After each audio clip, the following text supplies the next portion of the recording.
illustrators, it's funny, a lot of us ended up being illustrators because we don't like to talk much. So anyway, thanks for the introduction. And I'd just like to show you some of my work over the years, some that you may have seen, some that you may have not, and just also introduce you to some of my influences and then talk about some of the thinking that I do when I make a picture, and hoping that'll help you in your own creative endeavors. So I like to just start usually by showing people what the things that inspired me to be an artist and the influences that still inform me today that, that make me try to do what I do. My first artistic passion, my first love, was a funny little comic strip called LTUE. Some of you may know it. It's been around a long time. It was created by a guy named V.T. Hamlin in the 20s. And anyway, if you're lucky enough to be in the right town, you can still get it being drawn by another team, a different set of artists, obviously. But V.T. Hamlin originally made a deal with the syndicate that supplies comic strips to small town newspapers. So if you end up in the right towns, you get alley-oop. And anyway, it was always in the Provo Herald when I was growing up in Orem, and also before we moved here, we lived in a town in New Mexico that also had, the local paper also had alley-oop. And this was the thing that got me. I just ran home every day after school to grab the newspaper and read alley-oop. It was an adventure story, so you got your 3 panels every day. Each story. And when I was reading it, it wasn't the original. V.T. Hamlin was no longer around. It was a new set of artists and writers, but still had the same spirit and everything. But anyway, so I went back and found the originals, and I love them even more since I've been trying to read, trying to find and catch up on all of them. So that's alley-oop, and that was my first artistic love. My first ambition to be an artist of any kind was to just draw a comic strip like alley-oop, and that never went very far, but that was my first thought that it might be cool to be an artist. And along with that, I just fell in love with comics in general. And the thing I love about comics, and that I hope you see in my own work, is just from a very early age, I was just fascinated how simply they were drawn, with just a few scratches of ink, a few dots and lines, and some very simple. You created these worlds that were just fully alive. And when they're well done, things like alley-oop here, I mean, you can't tell me those characters aren't alive in that page. And this was my first experience of that. Later, as I grew, I discovered other things, and I think one of the greatest ever at doing what I'm trying to describe was Calvin and Hobbes.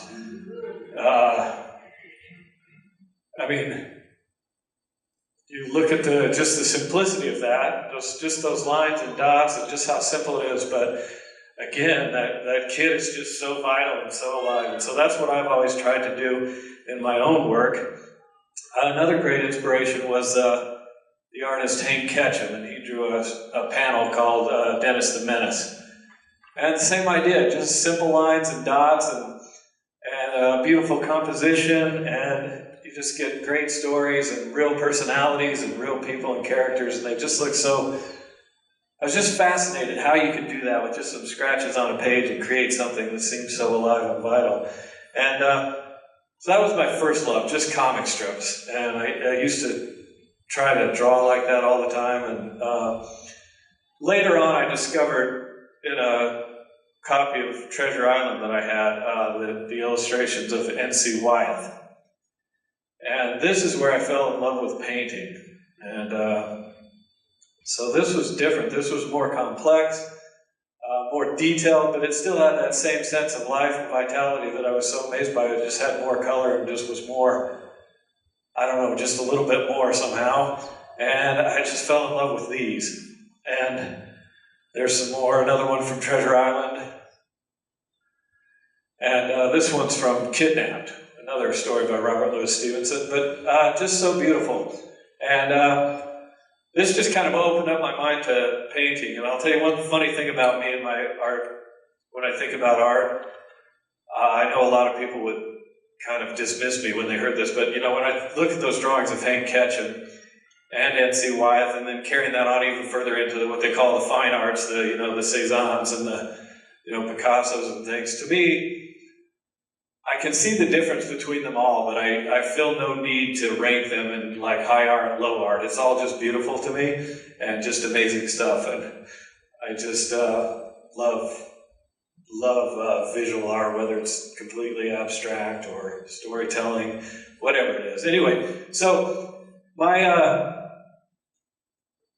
main creative ambition over the years has been basically to, more or less draw like that and paint like that.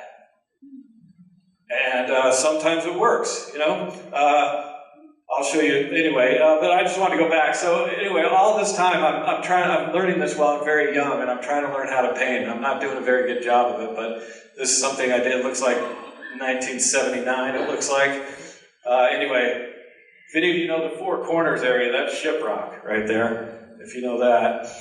Anyway, so that's just some, and then, so I dabbled when I was a kid. I had no training. I never had a formal art class until I was in college. But I just dabbled with some stuff my mom bought me and just tried to figure some things out.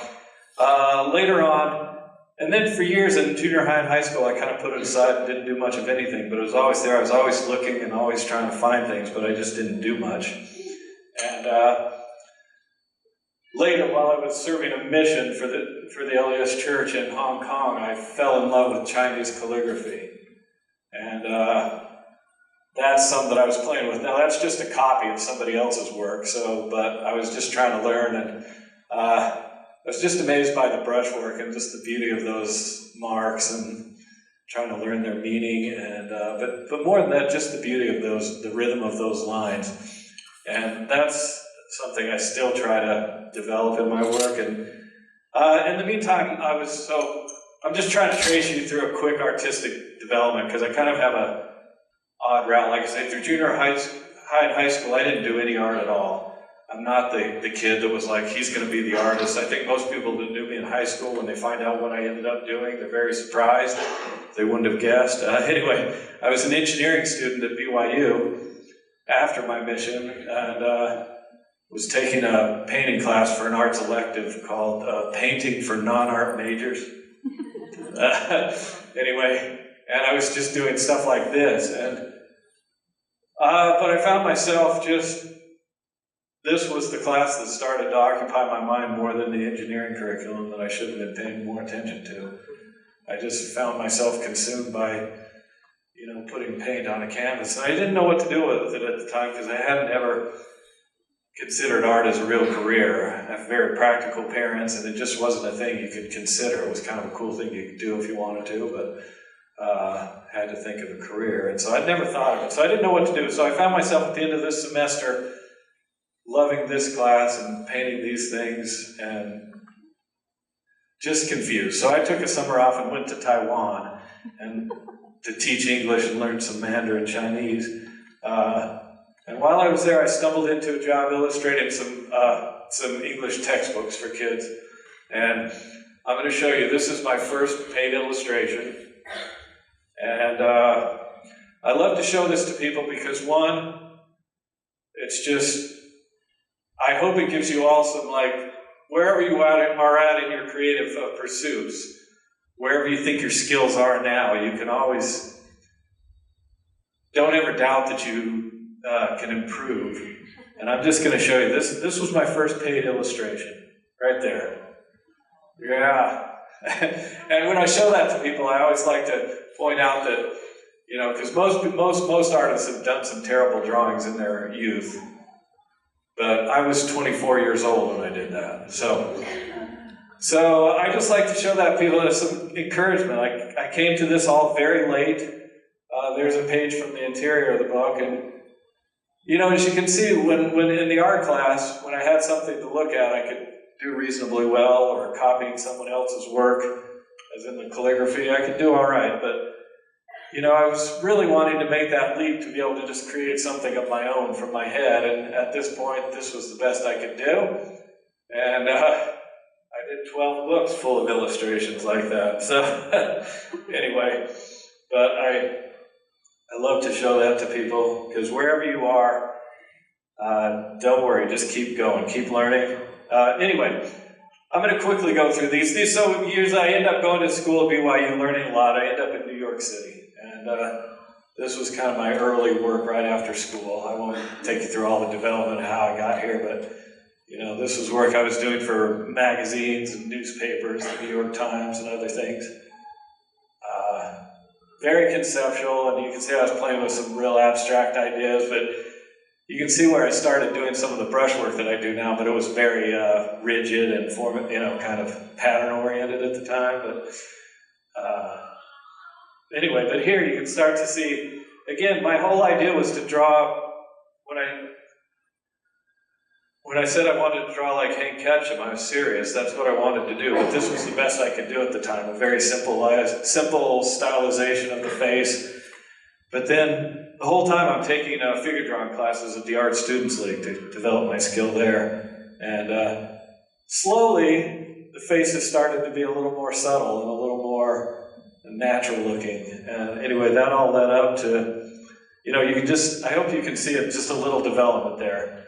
And what I'm hoping to show you is that, you know, a lot of people point out and ask me about the style I've developed, because I think it's somewhat unique, but I just want to show you that it just evolved over time from just experimenting and learning and just pushing myself to do a little bit better. And there, you can see at some point, this was an illustration I did for the New York Times. And you can see that there the figures are looking a little more natural and a little more closer to what I was seeing in those Hank Ketchum cartoons that I love so much. And I hope you can see just a slow evolution of those figures over the time, because that just led up to doing more work like this. This was for a publication called Education Week. And this was when I first started to, you know, develop some of the work that led to the series of unfortunate events. And that's a little piece I did as a promotional, that I think that was the piece that got me the job of the series of unfortunate events. So that was a little promotion piece, and that's where I ended up. So I'm hoping you can see a little evolution there, and ended up with this, my very first book that I illustrated. I've done close to 100 books now, but that was the first one. Most people don't realize that I'd never illustrated a book when I got this assignment. And just some more work there. That's from the Vile Village. That's my favorite cover of this series, the one I was most proud of at the end. Okay, and along the way I did a bunch of other book covers. After the unfortunate events, I had to let all the editorial work go, because I was just getting so many requests to do book jackets. And again, you can just see that, you know, that style of drawing a stylized figure that looks somewhat natural and unique, and you know, it's just starting to grow. It develops even more as I go along from the unfortunate events. This was kind of a dream job. These were books that were a lot like Robert Louis Stevenson stories, and kind of in that style of literature, just great adventure stories. And so I started out doing mostly covers after the unfortunate events, but then I was asked to do a series of books by James Howe. He wrote the Bunnicula series, and this was based on some of those characters, but these were just really fun. So in this one, the dog's a private detective, so I'm trying to get kind of a film noir kind of look to it, and nice black and white stuff. And then, you know, at times my figure drawing got even better, and I pushed it to, you know, make things look a little bit more natural and more realistic, but I still pride myself in that I create these characters out of my head, and I make a point to, this one I used some reference on, but it was more just to get the details right, and in the end I set it all aside and just paint from my head. And this one I started doing more lettering as well, something that I love to do when I can do the whole cover.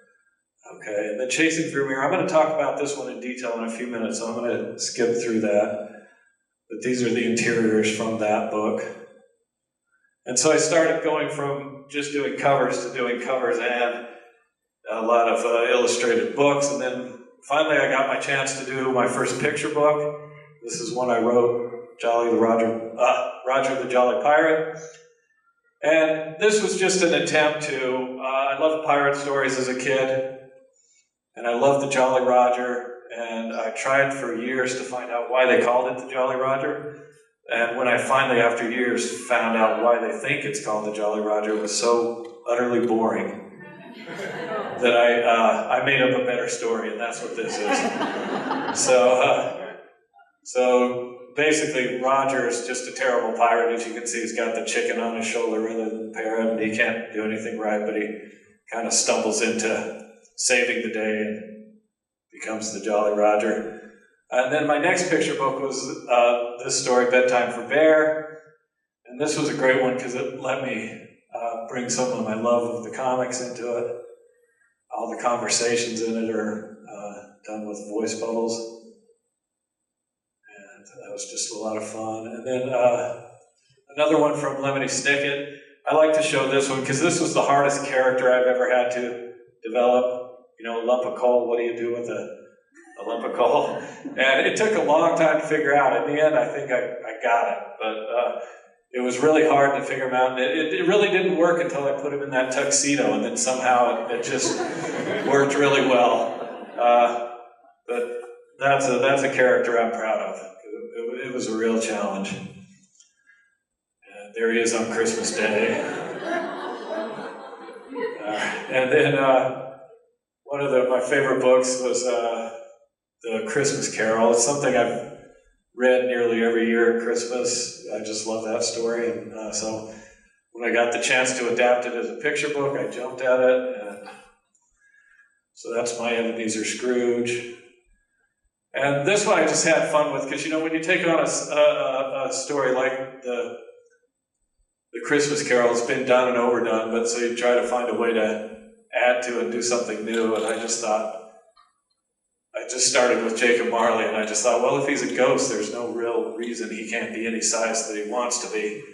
So I just thought it looked cool to make a giant, scary Jacob Marley. And there's my Ghost of Christmas Past. Anyway, and then Grumpy Goat, that's just what it is. It's about a grumpy goat. This was actually inspired by a drawing I did for the Unfortunate Events. If you guys know the series, you might know which one I'm talking about. But that's the Grumpy Goat. And then I love comics, and years ago I got the chance to contribute to a collection called Fairy Tale Comics.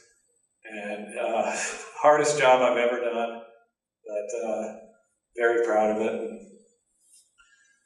So I did Rumpelstiltskin. And each one of, you know, just imagine this picture without the lettering, and that's what I painted. It's one painting. Each page I just did as a painting because I didn't know any other way to do it. I don't work digitally, and so I didn't know how else to do a comic. So that's just a giant painting of one page, and same with that. That's one painting. Just take the letters out. And anyway, okay, and then. This is some work from the last few years that I've been doing. I don't know, this one might have been 4 or 5 years ago. I'm trying to remember, but just some fantasy stories. And I hope you can see that I still, you know, compare that to the bad beginning, and I hope there's still some maturing there and some development of the characters, and because I'm always trying to push myself to draw a little bit better, paint a little bit better, and I hope it shows. More in that series. And then this was, I don't know, 3 or 4 years ago, a steampunk middle grade series. And this one I loved because they let me do the whole cover, the lettering and all, which is always fun. Another one from that series. I'm going to go through these quickly because I want to talk about the more creative process stuff that I have. Some of you may be familiar with the Doll People series that was originally illustrated by Brian Selznick. when the fourth book came around, Brian was too busy to do it, so I got the chance to do it. And so this is my version of the doll people.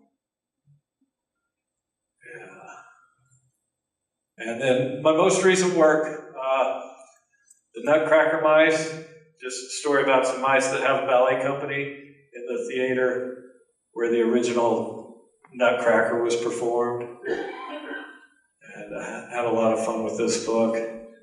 And then suddenly in picture books, a couple of years ago, I was asked to do a picture book about Martina Navratilova and Chrissy Evert, who, if you know tennis at all, you'll know these two. If you're a certain age, even if you don't know tennis, you'll know these two.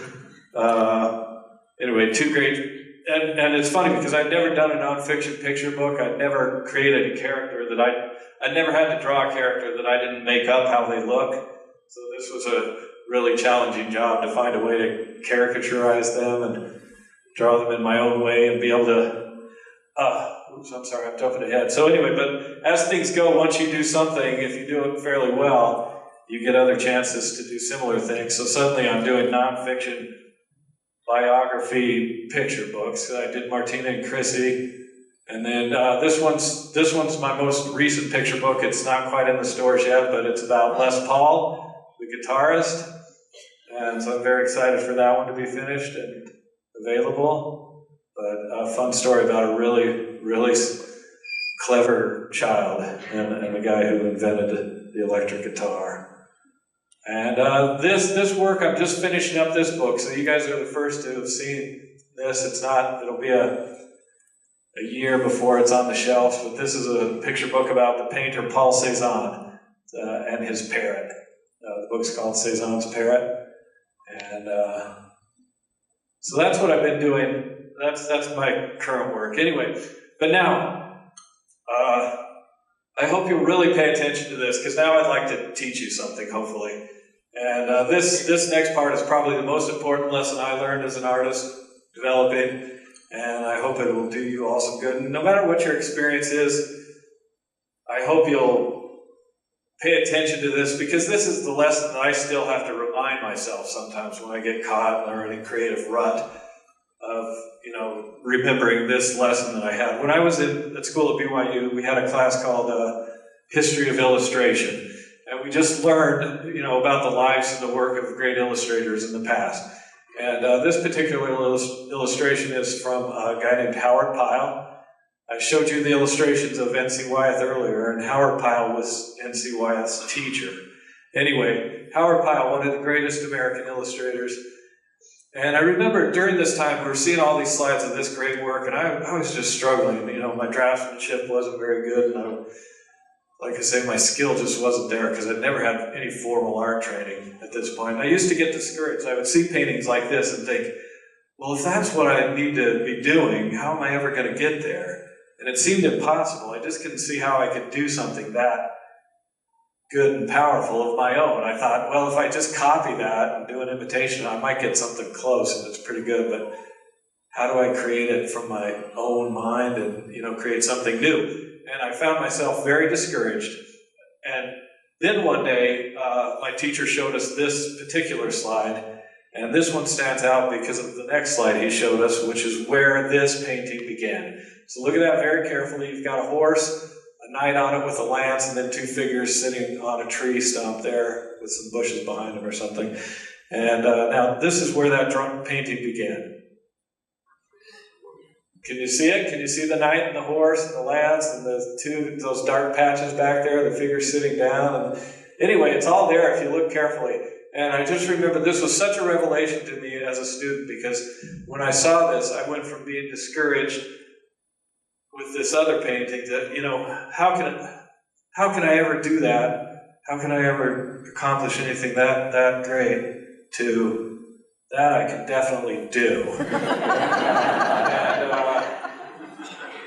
And it seems like a simple thing, but it was such a profound, mind-opening lesson to me, because what it made me realize was, one, I think sadly there's a myth about creative work that we often get caught into of just, we're all looking for the big idea, we're looking for the genius idea.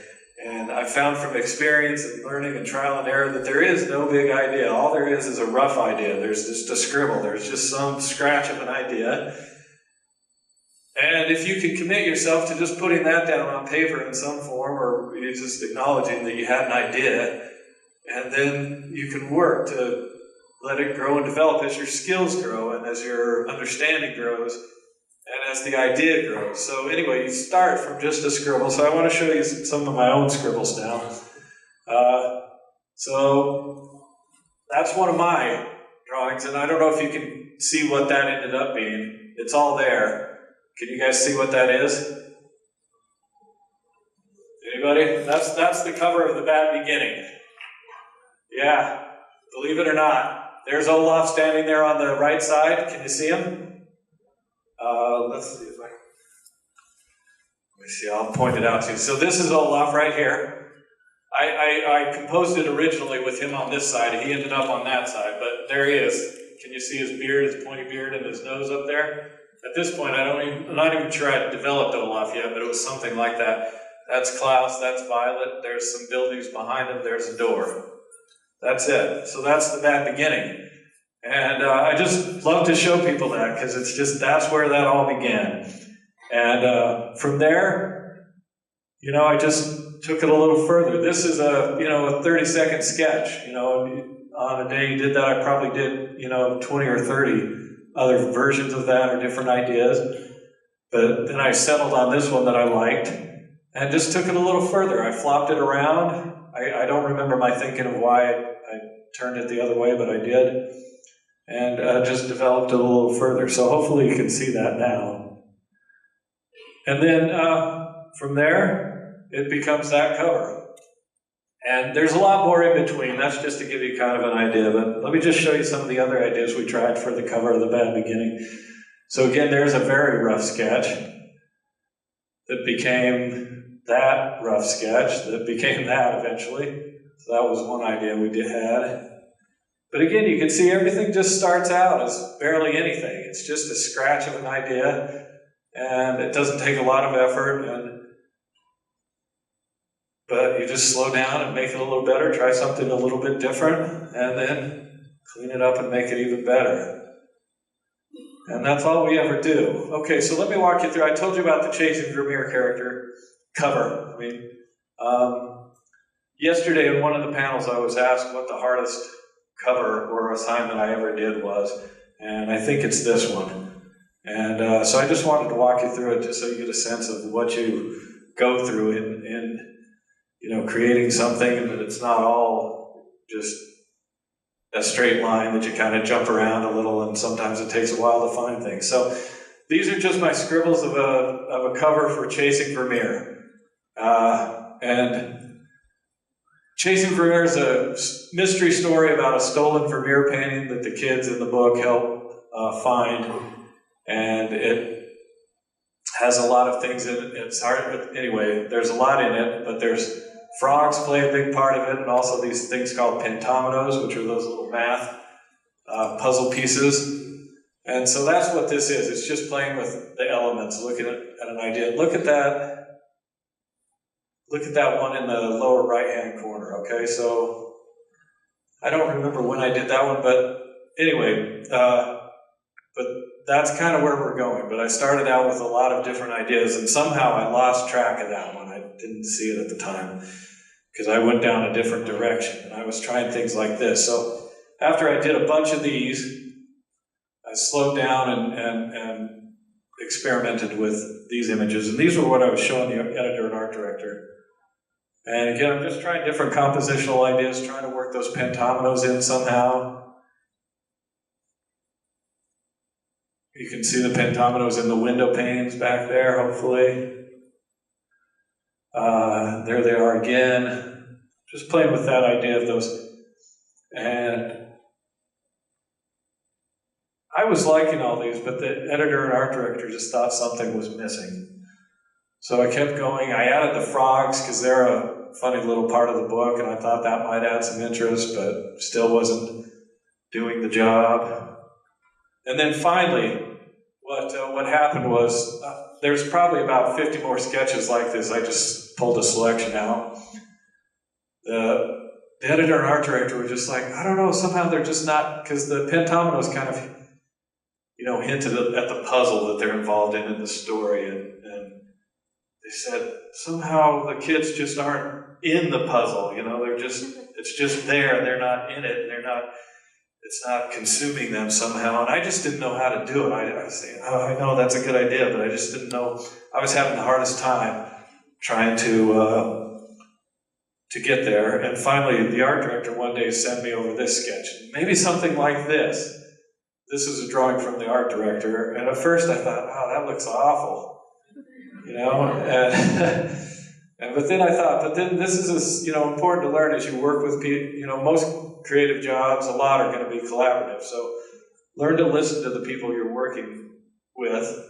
And so I just thought, okay, rather than just push this aside and say, oh, it's a terrible drawing, I'm just going to look at what she's trying to get at.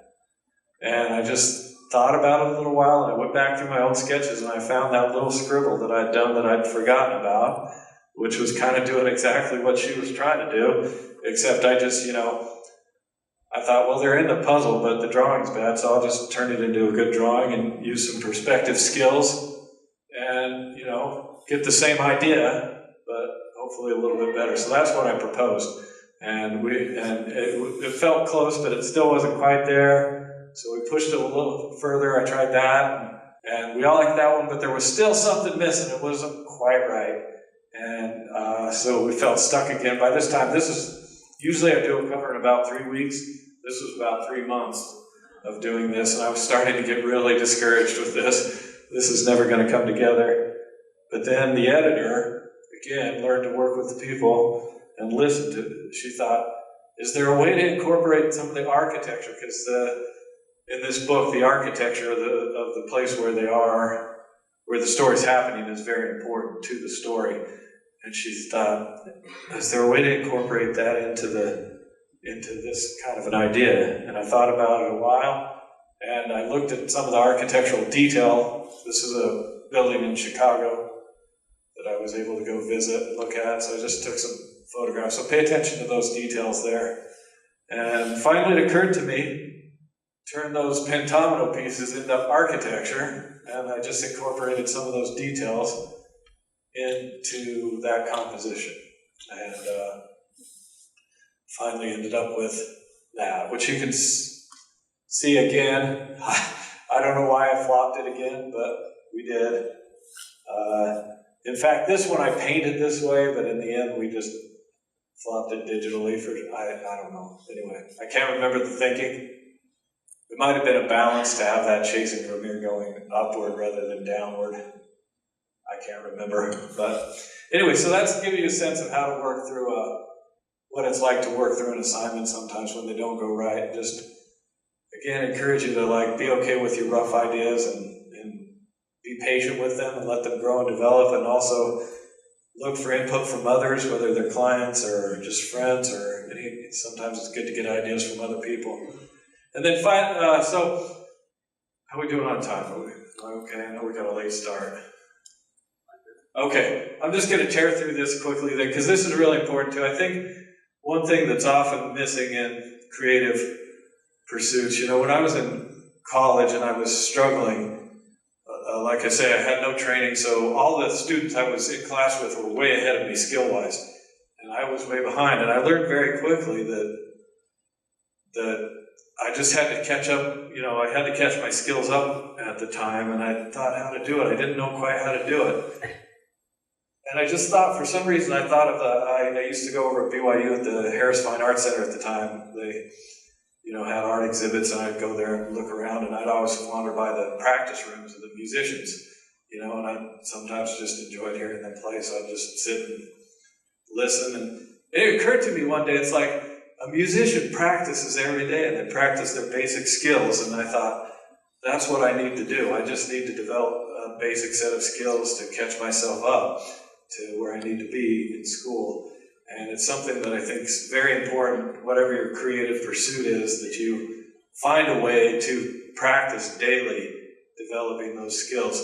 And so for me, I just like show you this is how I do it. You know, one of the things I do, and that's just starting with basic, you know, learning the basic structure of the face. This is from a book called Fun with a Pencil by Andrew Loomis. Don't be fooled by the title, it's a brilliant book. And, you know, so I spent time just learning that basic structure of the face, drawing the circle, line down the center, marking where your eyes and nose and mouth go, and then adding features to it. And so, you know, it's something that, again, this is from the same book, and then learning the different shapes of a face. And then, you know, just learning how to apply it. So that's my version of that. And, you know, at the time I thought, there's going to be a point one day when I can just let all this go and just draw a face. But I learned after a while that that's not how it works. This is just how you draw a good face, because it gives you a structure to build it on. And anytime my faces start to look a little off proportionally or something, I realized I've gotten cocky and forgot to do, you know, and neglected to do the basics of just constructing it in the proper way. But this is something I still practice daily. And this is a little more complex, but this is a copy of a drawing from another book that if you're learning how to draw, you probably know. It's by Bern Hogarth. It's just how to draw the human head. And it's a basic, you know, just structure of the skull and the face again, and I just copied that. But again, copying only takes you so far. So what I do, and this is, you know, this is how I start most days these days, just by doing things like this for an hour or two to get warmed up and to learn. So I take that basic structure that, again, I just copied from somebody else, but, you know, it's a master teacher, so I thought it's a good place to start. And then I just take that basic structure and just try to build on it and build my own faces with that basic structure. And then that's when copying becomes, you know, your own unique work. You know, you copy something and add to it, add your own to it, and it becomes something new and good, hopefully. And I just keep going with that. I just try to, you know, I elongate things, I square things off, I make things wider, I make, you know, things more prominent. And then just to, again, keep myself challenged, I just flipped it around and again drew the same structure, but just play with it. This is what my sketchbook is, basically. I just work on, and then, you know, another vital skill in being a narrative illustrator is facial expressions. And again, just go into a great book. This is a book by Jack Ham called Cartooning the Human Figure or something like that. And just learning basic facial expressions, and then spending time making faces with expressions. And sometimes I play with a character and put different expressions on them. Sometimes I just try different faces with, you know, the same expression but variations in it. I just practice. It's just practice. And so, and then finally to end up, how this comes into the work, you know, that's just what I do when I develop a character. You know, there's some early drawings of Klaus, and you can see how there's some things that stuck around and others didn't, and finally I ended up with that, and I like that drawing on the left, and that's pretty much how Klaus began. But it's all in just practicing those things that I've been showing, basic structure of the head, and some expression, and learning how to create a character. And the same thing with Count Olaf. There's some early developmental drawings of Count Olaf, and again, you can see I'm just playing with that basic structure, just exaggerating and stretching and pushing, and just playing around with it. But that's, you know, how you learn to do this creative work, and I think it applies to whatever it is you're doing, writing or whatever, or visual arts, obviously, or any creative pursuit. I think you can find a way to practice it on a daily basis and improve your skills and hopefully get to where you want to go with your work. So I think we're out of time. Thank you, guys.